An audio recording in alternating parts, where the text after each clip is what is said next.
앞뒤좌우로 잘 오셨습니다. 은혜 받읍시다. 인사 나누겠습니다.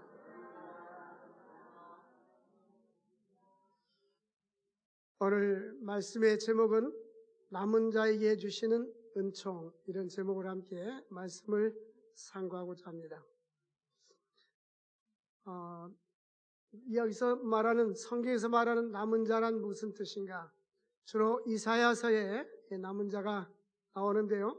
남은 자는 이스라엘 백성들이 범죄함으로 말미암아 하나님의 징계로 남유다 백성들이 바벨론으로 포로를 잡혀갑니다. 그래서 70년 동안 포로 생활을 했는데 70년이란 긴 세월이 지나면서 이방 땅에서 거의 죽었겠죠.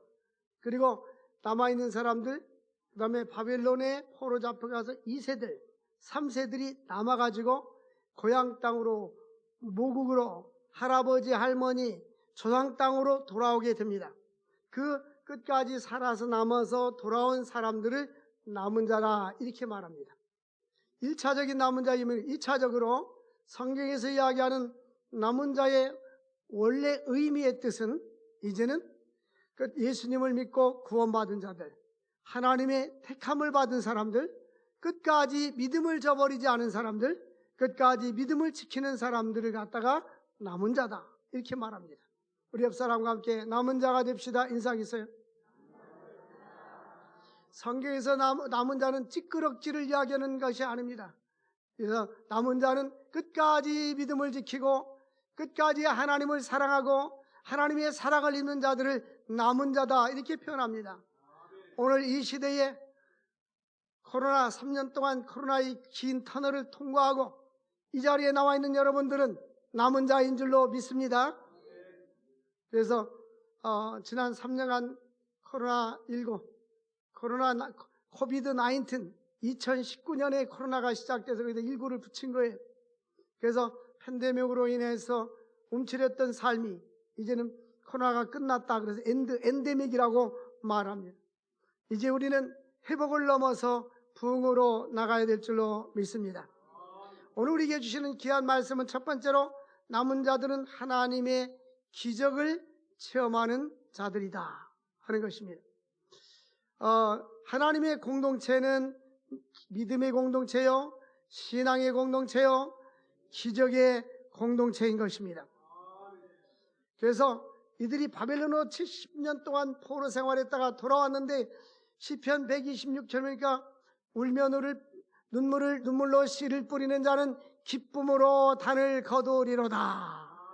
우리가 바벨론에서 해방되었을 때는 꿈꾸는 것과 같도다. 이런 기적을 이야기하는 것입니다. 그래서 그들은 이제는 그들의 꿈은 무엇입니까? 여러분들 지금 대한민국이 너무 좋잖아요. 신앙생활하기 좋죠. 또 모든 자유함이 얼마나 좋습니까? 근데 사람들이 무엇을 상실했을 때 그게 귀하구나. 치아가 건강할 때는 이걸 모르다가 치아가 병들고 아플 때는 치아가 오복 중에 하나인데 얼마나 감사한가 그때 느끼게 되는 거예요. 이 예배당이 있고 예배를 드릴 수 있는 것이 얼마나 감사합니까? 저는 그걸 체험했어요. 예배를 드리고 싶어도 예배를 드릴 곳이 없는 것이 얼마나 힘든지를 저는 체험했어요. 군대 갔을 때에 최전방으로 갔어요. 그런데 이제 춘천에서 백삼보충도에서 모여가지고 보내는데 고속버스를 타고 가는데 옆에 사람들이 트럭을 타면 가까운 부대로 배치받고 고속버스 타면 멀리 고속버스를 타라고 하더라고요. 몇 분 됐는지 모르니까 쫙 가는데 여기는 민간인 통제구역입니다. 이렇게 써 있는 거예요. 그 민간인 통제구역 안으로 들어가는데 사람들이 헬멧을 쓰고 총을 메고 다니고 안전군 장고 다니는 사람들이 많았어요. 그 안으로 쓱 들어갔는데 거기에는 교회가 없는 거예요. 교회가 없어서 주일날만 되면 교회를 가고 싶잖아요. 물론 나중에 부대를 이동했는데 교회를 가고 싶은데 갈 수가 없잖아요. 그래서 주일날 뒷산에 가서 저 찬송부기도 너 어디 갔다 왔어? 거참들이. 왜냐면 첫 주막 넘으면 북한 가니까. 그래가지고 토요일날 사람들은 다 빨래하고 군복을 빠는데 저는 모아놨다가 주일날 아침에 오전 10시 되면 아침 먹고 식기 닦고 이제 거참들한테 빨래 가겠습니다. 갔다 와라. 가가지고 시냇가에서 빨래를 빠는 거예요. 이 시냇물이 북한 쪽으로 이렇게 빠레를 빠르면 거품이 북간으로 이렇게 흘러갑니다. 그때에 늘 자주 불렀던 찬송이 큰 물결이 설레는 오른바다를 불렀는데, 이제 그 군목이 가끔 한 달에 한 번씩 그냥 나타나기만 해요. 예배드리는 장소도 없어요. 공적인 예배도 없어요. 근데 부대 이동이 되는데, 다음 부대 이동할 때는 주님 예배당에 있는 곳을 있게 해달라는데, 이제 부대 이동이 됩니다. 전방 500가 이렇게 교체를 하는데, 군용 트럭을 타고 짐을 싣고 가는데 딱 보니까 그 의병사라고 하는데요, 경비수사 보니까 예배당에 있는데 얼마나 감사한지. 할렐루야. 그러니까 주님을 사랑하는 사람들은요, 예배당을 그리워하는 거예요. 시편 84편 보면 악인의 장막에 첫날을 가는 것보다 내 하나님의 집에서 여호와의 성전에서 하루를 가는 것이 좋고, 여호와의 전에서 문지기로 있는 것이 더 좋습니다. 이게 영으로 살아있는 사람들은요, 하나님의 전을 그리워해. 건강할 때 여러분들 주님 앞에 나오십시오. 일주일에 한 번 나오는 사람들 내가 챌린지 도전합니다. 건강할 때 주님 앞에 나오십시오. 병들어 누워지면 우리 인생은 다 생로병사 아닙니까? 노인이 되면 어디로 갑니까? 요양원에 가지 않습니까? 요양원에 가면 못 움직이고 이렇게 와상에 누워 있어요. 움직이고 싶어도 못 움직입니다. 그래서 그럴 때가 오기 전에, 우리 인생이 늙기 전에 하나님을 경외하며 살 수 있기를 원합니다. 이스라엘 백성들이 바벨론에 있을 때의 꿈이 모국이 다시 모국으로 돌아가는 것을 원하는 거예요. 제가 외국을 자주 가는데 교민들, 교포들은요 다 애국자입니다. 얼마나 대한민국을 사랑하고 관심이 많은지. 선교사님들과 교민들은 대한민국 정치에도 관심이 많아요. 근데 이제 모국으로, 이들은 모국에 가서 어머니, 아버지, 할아버지, 할머니가 살던 그 나라에 가서, 증조 할머니 살던, 할아버지 살던 그 나라에 가서 성전을 짓고 예배를 드리고 싶은 마음이 그 후손들의 마음이었어요. 그래서 이들은 하나님께서 그들의 꿈대로 이제 3절 말씀에 보면 이런 말씀이 나옵니다. 여호와가 이같이 말하노라. 내가 시온에 돌아와서, 시온에 돌아온다 이 말입니다. 돌아온다는 말은 나갔기 때문에 돌아오는 거 아닙니까? 돌아와서 예루살렘 가운데 거하리니 라고 되어 있어요. 이 말은 하나님께서, 시온은 바로 예루살렘 성전이 지어진 산입니다. 그래서 대부분 성경에서는 시온성, 예루살렘 같은 의미입니다. 근데 지역적으로 시온과 예루살렘은 하나님을 섬기는 예배당이 있는 곳인데, 보통 시온과 예루살렘은 택한 하나님의 백성들을 말할 때 시온이라고도 말하기도 하고 예루살렘이라고 말하기도 합니다. 내가 예루살렘의 시온에 다시 돌아오리라 하는 것은 장소적인 의미도 있지만 나의 백성들이 거주하는 곳으로 내가 돌아오리라, 그 뜻입니다. 그래서 하나님께서 돌아와서 그 가운데 거하리라. 이제 하나님께서 떠나가 버렸으니까 예루살렘 어떻게 됐어요? 바벨론의 사람들한테 끌려가고, 성은 파괴가 되고, 성전은 파괴가 되고, 성전에 있는 모든 기구들은 다 바벨론 왕국으로 가져가서 그들이 술 따라 먹고 잔치하는데 사용했다 이 말입니다. 우리 인생도 나의 삶에 하나님이 떠나버리면 우리 인생은 망가진 인생이 되는 거예요. 가정이나 국가나 여호와 하나님이 함께하느냐 않느냐가 중요한 것입니다. 그러므로 다윗이 여호와께서 다윗과 함께 하심으로 어디를 가든지 승리하였더라. 하나님이 함께하는 인생은 승리하게 됩니다. 하나님께서 예루살렘 시온을 떠났다가 이제 돌아와 주시겠다고 약속합니다. 나의 삶에 하나님이 계신지, 나의 가정에 하나님이 계신 건지, 하나님이 떠나가인지 한번 환경을 살펴보시기 바랍니다. 하나님은 두려운 하나님 아닙니까? 지구에 지금 시리아 지역에 지진이 나서 처음에는 3,500명이 죽었다고, 1,000명이 죽었다고, 10,000명이 죽었다고 하던데 5만 명이 매몰됐다, 10만 명이나 뉴스 보니까 한 20만 명 정도가 매몰된 것으로 추산하고 있어요. 땅이 갈라져가지고 들어가 버리면 인간은 불가항력점이 어찌할 수 없어요. 우리는 전능하신 하나님 앞에 우리가 얼마나 나약한 존재인지, 우리가 하나님만이 의지할 뿐이 없는데도 불구하고 하나님이 없는 사람들이 많아요. 형식적인 명목적인 그리스도인들이 많아요. 명목적으로는 하나님을 믿는다고 하지만 그의 삶은 하나님이 없는 사람들이 너무나 많습니다. 우리는 신앙 고백대로 전능하신 하나님을 믿을 수 있기를 바랍니다. 오늘 보니까 내가 돌아온다, 이 떠났다가 돌아온다는 말씀인 것입니다. 하나님이 떠나가니까 바벨론 군대가 군합발을 총과 칼을 차고 왔어요. 그래서 그 당시에 왕은 양눈을 빼앗아 버리고 포승줄로 끌려가 버렸습니다. 수많은 사람들이 이러한 위기를 당했는데 하나님의 배후에 하나님의 섭리 가운데 일어난 일들인 것입니다. 근데 하나님께서 이제는 다시 돌아오시겠다. 이 말은 이스라엘 백성들이 바벨론에서 돌아온 포로가 귀환한다는 의미고, 또 하나는 예루살렘 성전이 재건되고 회복된다라는 의미인 것입니다. 여러분, 신앙생활할 때요, 평안의 축복이 얼마나 큰지 아십니까? 이스라엘 백성들은 샬롬 평안이 있을지어다, 인사할 때마다 샬롬 평안이 있을지어다. 내 마음이 평안하면요 초가 삼간도 만족한 거예요. 응? 우리 어렸을 때 고드름 따먹던 생각납니까? 초가 지붕에서 고드름 이렇게 먹을 게 없어가지고 고드름 따먹었잖아요. 응? 그 무가 간식이 없어서 물을 먹었잖아요. 그 가난한 시절 우리가 보냈어요. 그때 안 행복했습니까? 그렇지 않잖아요. 근데 우리 주님께서 함께할 때에 우리의 삶은 평안이 있는 것입니다. 우리가 평안할 때 그것이 진정한 축복인 것입니다. 하나님이 떠난 인생은 평안할 수가 없어요. 악인에게는 평안이 없다, 이사야서 말씀하고 있어요. 하나님께서 우리 주신 샬롬의 평안이 있기를 원합니다.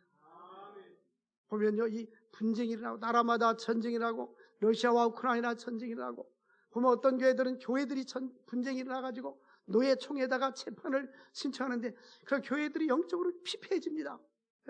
우리 하나님께서 이제 가셨다가 예루살렘에 돌아온다 라고 말씀해 주었습니다. 궁극적으로 하나님이 돌아오신다는 말은 이제 예수님께서 이 땅에 재림하시고 궁극적으로 영원한 새하늘과 새 땅에서 하나님의 백성들과 함께 천국에서 영생복락 누릴 것을 말씀하고 있는 것입니다. 이 스가랴는요, 과거부터 현재, 미래, 예수님 재림할 때까지 먼 미래까지 내용이 다 함축되어 있습니다. 그래서 요한계시록 21장 3절에 보니까 하나님의 장막이 사람들과 함께 있고 하나님이 그들과 함께 하시리니 그들은 하나님의 백성이 되고 하나님은 그들과 함께 계시리라. 우리가 대한민국 사우스 코리아, 대한민국에 태어난 걸 감사할 수 있기를 바랍니다. 저도 가끔 하나님, 저 북한에서 태어나자는 거, 북한에 태어났더라면 제가 목사가 안 됐을 거 아니에요. 예수가 누군지 모를 수 있잖아요.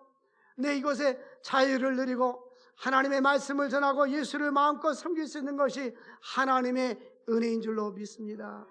하나님이 함께 거해 주신다. 이제 영원한 천국에 가서 하나님의 장막에서 우리는 하나님의 아들이 되고 하나님 우리의 아버지가 되어서 영원토록 함께 거하게 될 것입니다. 그래서 그날에는 하나님께서 요한계시록 21장 4절에 보니까 영원한 천국에 대해서 말씀하면서 우리 한번 읽어볼까요? 시작. 모든 눈물을 그 눈에서 닦아주시니 다시는 사망이 없고 애통하는 것이나 곡하는 것이나 다시 있지 아니하리니 다 지나갔습니다. 여러분, 주님 재림하는 그날에는 옛 하늘은 없어지고 이 지구 옛 땅은 없어지고 하나님이 만든 새하늘과 새로운 땅이 만들어집니다. 그리고 거기는 아픈 것도 없고 죽음도 없고 고통도 없고 병원도 필요가 없는 거예요. 약국도 필요가 없는 거예요. 영원히 주님과 함께 길이 살게 될 줄로 믿습니다. 우리는 예수 믿는 것 이 한 가지만 해도 감사하고 족한 것입니다. 이 세상 모든 것과 바꿀 수 없는 축복을 우리가 이미 받은 자들입니다. 그래서 하나님께서 우리에게 이와 같이 남은 백성들에게 약속합니다. 그날에 남은 백성은 기이하고 기적같이 보일 수가 있을 것입니다. 하나님께서 말씀합니다. 만군의 여호와가 말한다. 9절 보니까 만군의 여호와의 집 곧 성전을 건축하러 그 지대를 쌓던 날 선자리 입이 말이 이 날에 듣던 너희 손을 견고해야 할지어다. 이 견고해야 하란 말은 열심을 내라, 힘을 다하라, 그 뜻인 것입니다. 인간은 불가능하게 볼지 모르지만 대저 하나님의 모든 말씀은 능치 못함이 없는 것입니다. 두 번째로 구원받은 남은 자들은 순종할 때 하나님의 축복이 있어요. 저기 미국에는요, 자동차가 밤에 사고를 내고 도망가면 새롭게 헬리콥터가 떠가지고 골목길까지 쫙 헬리콥터가 비쳐 꼼짝맙니다. 못 도망가요. 마찬가지로 하나님의 눈은 의인을 향하신다. 하나님은 우리를 늘 관찰하고 보호해 주시고 지켜주시고 인도해 주십니다.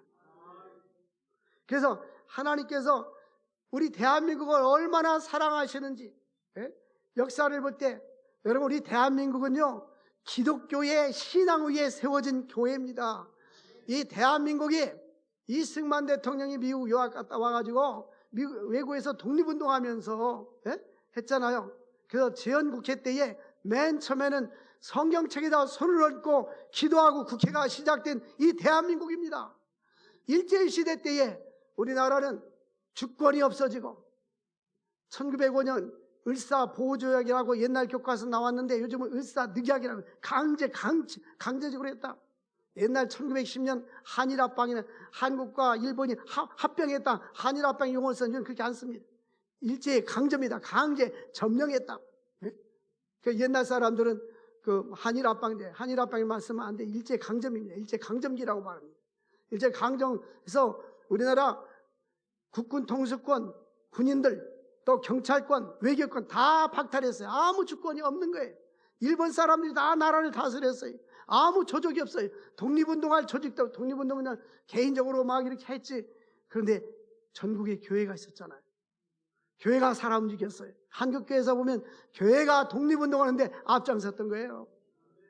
외국 선교사들은 여러분, 우리는 정치에 참여하지 말고 하나님만 잘 섬깁시다. 그렇게 선교사들이 있어요. 그 당시에는. 근데 믿음 있는 사람들이 앞장섰던 거 아닙니까? 그런데 역사를 볼 때요, 하나님이 그의 백성들을 얼마나 사랑하는가. 제가 역사를 한번 쭉 훑어봤어요. 우리나라가 1910년부터 일제의 치하에 있었고 1938년도 대한예수교 장로회 총회 27회 총회 때에 이제 일본 경찰관이 총회에 와가지고 목사와 목사 장로님 총대들 사이에 앉아가지고 창과 칼과 총을 메고서 신사참회 찬성 투표 동그라미, 엑스투표는 반대, 동그라미 차라 옆에서 그러고 있는 거예요. 그 사람들이 동그라미 쳐서 찬성을 해서 통과시켜놓고 다 가서 신궁에 가가지고 평양에 가서 신사참배를 왔어요. 근데 그것이 1938년도였습니다. 그리고 점점점 신사참배를 반대하는 성도들이 많았었는데, 목사님들이 많았는데 박해하기 시작합니다. 1945년이 되었습니다. 1945년도에 한국 역사를 보면 1945년 8월 15일 날 우리나라가 해방이 됐는데요, 1945년 9월부터는 목회자들과 앞장서서 신사참배에 반대하고 조직적으로 독립운동하고 이런 사람들을 죽이려고 살생 이름을 쫙 리스트를 일제에서 만들어 놨어요. 근데 우리 하나님이 얼마나 급하든지 일본에 8월 달에 원자폭탄을 터뜨려가지고 해방을 주신 것입니다.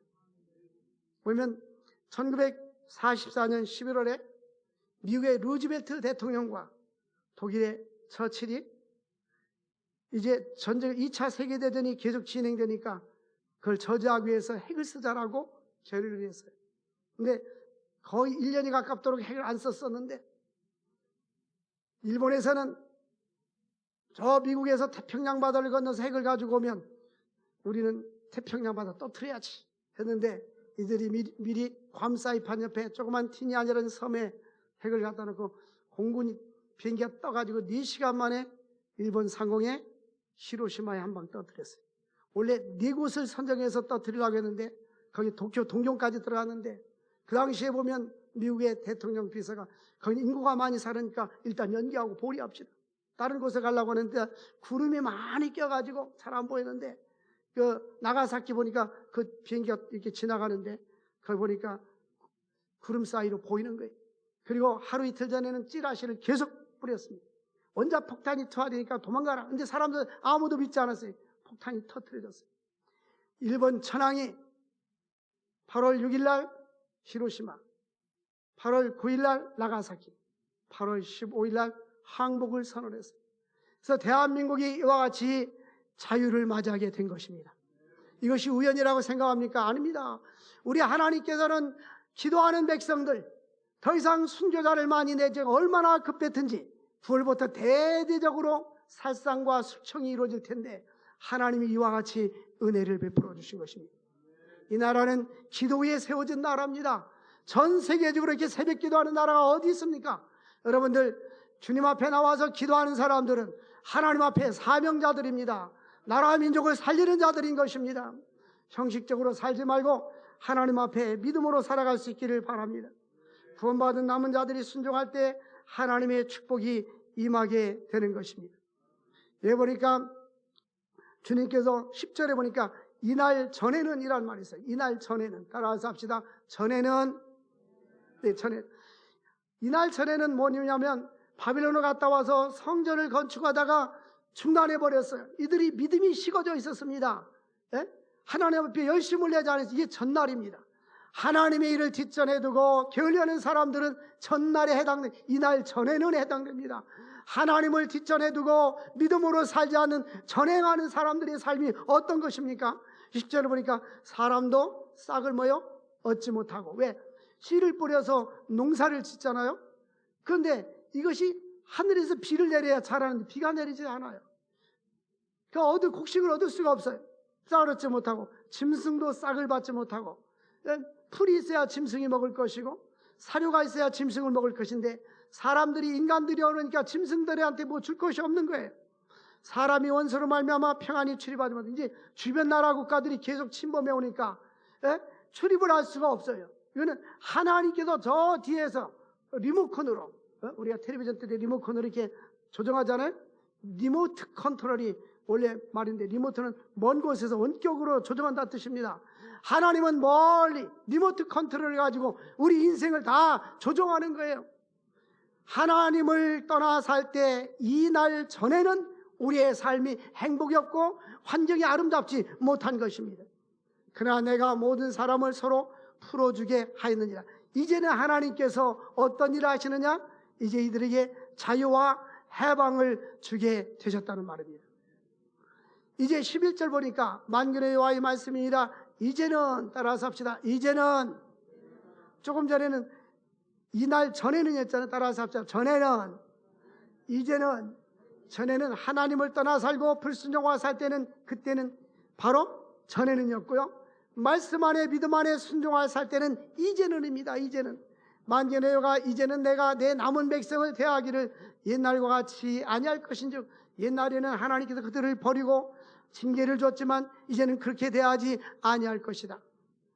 그래서 하나님께서 이들에게 옛날처럼 대하지 않겠다고 약속해 주었습니다. 이들은 성전을 건축하다가 믿음이 식어지고 열심히 식어져서 중단하고 있었습니다. 중단하고 있을 때 하나님께서는 학개에서 1장에 보니까 학개 선지자를 통해서 너 인생의 소유를 한번 살펴봐라. 많이 집으로 가져갔지만 얻은 것이 없고 전대에 넣었지만은 터진 전대에 넣는 것처럼 너에게 소득이 없느니라. 그 이유는 내가 너에게 후 불어버렸기 때문이다. 여러분, 우리 인간은 생사와 복이 하나님의 손에 달려있는 것입니다. 하나님을 온전히 의지하고 살아갈 수 있기를 바랍니다. 그래서 하나님께서 건축이 시작되고 순종하는 그 백성들, 이제 선지자들이 다시 건축하라 할 때에 그들은 하나님께 순종하기 시작합니다. 이제는 내가 이 남은 백성을 대할 때에 옛날과 같이 아니할 것이다. 남은 백성들 끝까지 믿음을 지키고 하나님을 사랑하고 신앙의 정조를 지킨 이 사람들은 하나님께서 구별되게 축복해 주실 것이라는 것입니다. 세 번째로 하나님께서 구원받은 남은 백성에게 누리게 해주시는 축복을 약속해 주었어요. 12절을 우리 함께 같이 읽어보겠습니다. 시작. 곧 평강의 씨앗을 얻을 것이다. 포도나가 열매를 맺으며 땅이 산물을 내며 하늘은 이슬을 내리리니 내가 이 남은 백성으로 이 모든 것을 누리게 하리라. 누리게 하리라. 누리게 하리라. 어떤 사람은 많은 것을 가지고 있지만 누리지 못하고 죽는 사람, 어떤 사람은 누리려고 하다가 누리지 못하고 세상을 떠나는 사람이 있어요. 우리 친구는 교수였었는데 2년 후면 은퇴해서 정년 2년을 남겨놓고 나는 연봉이 많아서 연금도 많이 나올 텐데 오래 살아야 돼. 근데 교통사고로 세상을 떠났어요. 성경은 잠언 27장 1절에 너는 내일 일을 자랑하지 마라. 하루 동안에도 무슨 일이 나는지 너희는 알 수 없음이니라. 여러분, 믿음으로 사는 게 행복해요. 저의 눈에는 믿음으로 사는 사람 볼 때 저 사람은 행복해 보여요. 그러니까 주님을 멀리하는 사람 볼 때 아무리 본인이 행복하다고 생각할지 모르지만 행복해 보이지 않아요. 하나님께서 말씀합니다. 평강의 씨앗을 얻을 것이라. 하나님께서 주시는 새로운 축복의 약속은 그의 백성들에게 주는 평강의 씨앗을 얻을 것이라. 성경을 보면 이 번역어는 원문을 번역하는 것이 보는 사람마다 달라요. 이 성경 읽기 전에 개역 성경에는 어떻게 했냐면 평안의 추수를 얻을 것이라. 여기는 씨앗을 얻을 것이라 이렇게 했잖아요. 그래서 이게 달라서 제가 영어 성경은 뭐라고 번역했는가 또 봤어요. 봤는데 NIV라는 성경, 세계에서 가장 많이 읽혀지는 성경인데요. 거기에는 씨앗이 잘 자라게 될 것이다. 이 말이 무슨 말이냐면요. 씨를 심었어. 농부들이 씨를 심었어. 그런데 중간에 썩든지 아니면 가물어가지고 자라지 못하든지, 예? 비가 없으면 싹이 안 날 거 아니야. 자라다가 또 태풍이 불으면 넘어지든지 그럴 거 아니에요. 근데 하나님께서 씨를 심으면 잘 자라서 추수를 잘 할 때까지 하나님께서 지켜주신다, 그 뜻이에요. 그러니까 이 번역가들이 어떤 사람은 씨앗을 얻을 것이라 씨앗 쪽에 강조했고 어떤 사람은 추수 쪽에 강조했는데 이 전체 의미는 그 씨앗이 잘 자라게 될 것이다. 그 잘 자라면 열매를 맺는다는 거 아니에요? 우리 인생도 하나님께서 나의 사업장도 마찬가지고 나의 자녀도 마찬가지고 나의 인생도 하나님이 잘 되게 하는 축복을 주셔야 되는 거예요. 근데 성경은 하나님의 말씀대로 살면 이렇게 축복을 준다고 했어요. 근데 우리는 하나님 나는 그게 말씀대로 사는데 안 될까요? 그건 본인 생각이죠. 하나님 볼 때는 아직 미달이 됐기 때문인 거예요. 우리는 믿음 안에 살고 하나님의 뜻대로 살고 몸부림치고 하나님이 걸어놓은 그 합격선이 있어요. 합격선 안에 들기만 한다면 그 하나님께서 우리들에게 놀라운 은혜를 주실 줄 믿습니다. 그래서 씨앗을 얻을 것이라. 포도나무가 과거에는 열매를 맺지 못하다가 포도나무가 열매를 맺으며 땅이 산물을 낼 것이며 하늘은 이슬을 내리리라. 구약성경 이스라엘 백성들은 이슬은 축복을 상징해요. 그래서 이 이슬은 창세기 27장 8절에 보니까 이삭이 야곱에게 팥죽 안 그릇을 형한테 축복을 받은 야곱에게 축복할 때에 뭐라고 했어요? 그 하늘의 이슬과 같은, 하늘의 이슬과 땅의 기름지며라고 하늘의 이슬을 얘기했어요. 이슬은 뭐냐면요, 우리는 막 보통 사람들은 이 소낙비와 같은 축복을 얘기해요. 그래가지고 로또나 한번 사볼까? 뭐 이러면서, 그죠? 저는 한 번도 안 사봤어요. 그 이유는 안 될 걸 믿고 안 샀어요.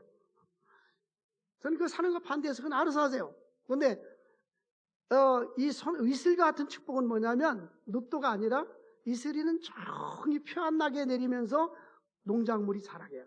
이 비가 제대로 내리지 않는 나라에서는 이슬이 굉장히 중요합니다. 그래서 이슬 같은 축복을 조용히 보이지 않게 내리면서도 식물이 자라게 하고 열매를 맺게 하고, 할렐루야, 이런 축복이 있기를 바랍니다. 이슬 같은 축복입니다. 그래서 신명기 33장 13절에 보니까 모세가 죽기 전에 이스라엘 12지파를 축복할 때 그런 축복의 내용이 있습니다. 한번 읽어보겠습니다. 시작.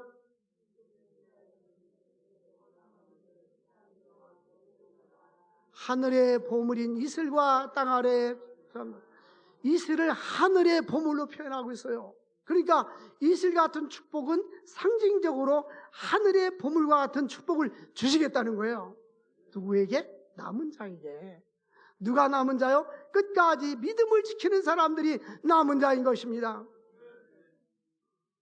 33장, 신명기 33장 16절에도 또 나옵니다. 여호와께서 복을 받아 하늘의 보물인 이슬과, 그냥 하늘의 보물인 이삭. 여러분, 이런 그러한 복이 요셉의 머리에 임할지로다라고 축복해 줬는데요, 하늘의 이슬과 같은 축복이 저와 여러분의 머리에 임할 수 있기를 주의 이름으로 축원합니다. 하나님은 풍성한 수확과 이슬을 주시겠다고 말씀하는데, 그것은 경제적인 축복뿐만이 아니라 영적인 축복에 대한 약속인 것입니다. 그래서 뿐만 아니라 영적인 축복과 경제적인 물질적인 축복을 같이 받아서, 그 다음에 이는 12절 끝에 보니까 이 남은 백성으로, 내가는 주가 하나님입니다. 하나님이 남은 백성으로 이 모든 것을 뭐하게 하시리라? 이 모든 뭐하게 하시리라? 할렐루야. 누리는 것이 축복입니다. 성경에 이렇게 말, 하나님이 누리게 해주리라. 응? 하나님이 누리게 해주리라. 우리가 이 자유 대한민국 얼마나 좋습니까? 저 북한에는요, 이 지역을 옮겨갈 때는 허가증을 맡고 옮겨 다녀야 되는 거예요. 우리에게는 얼마나 자유가 있고 감사합니까? 예?